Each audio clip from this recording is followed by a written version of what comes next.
One of my favorite stories is when JFK went to go visit the NASA Space Center, and he saw a janitor holding a broom, and he asked him what he was doing, and the janitor replied, "Mr. President, I'm helping put a man on the moon." Purpose is that feeling that you are a part of something bigger than yourself, that you are needed, and that you have something better ahead to work for. Purpose is what creates true happiness. Every generation has its defining works. More than 300,000 people worked to put that man on the moon, including that janitor. Millions of volunteers immunized children around the world against polio, and millions of more people built the Hoover Dam and other great projects. And now it's our generation's turn to do great things. Now I know, maybe you're thinking, I don't know how to build a dam. I don't know how to get 1 million people involved in anything.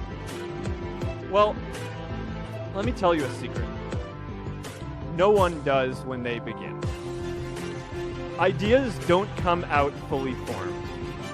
They only become clear as you work on them. You just have to get started. If I had to know everything about connecting people before I got started, I never would have built Facebook. I remember that night I launched Facebook from that little dorm in Kirkland House.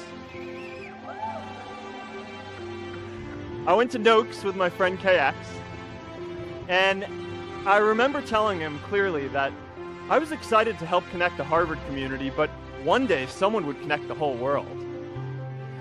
The thing is, it never even occurred to me that that someone might be us. We were just college kids. We didn't know anything about that.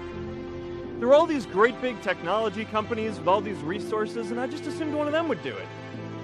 But this idea was so clear to us that all people want to connect. So we just kept working on it, day after day after day. And I know that a lot of you are going to have your own stories just like this. A change in the world that seems so clear that you are sure someone else is going to do it. But they're not. You will.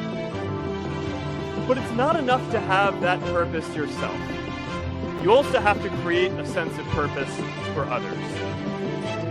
Anyone working on a big vision is going to get called crazy, even if you end up right. Anyone taking on a complex problem is going to get blamed for not fully understanding it, even though it's impossible to know everything up front. Anyone taking initiative will always get criticized for moving too fast, because there's always someone who wants to slow you down. An entrepreneurial culture thrives when it is easy to try lots of new ideas. Facebook wasn't the first thing I built. I also built chat systems and games, study tools and music players, and I'm not alone. J.K. Rowling got rejected 12 times before she finally wrote and published Harry Potter. Even Beyoncé had to make hundreds of songs to get Halo. The greatest successes come from having the freedom to fail.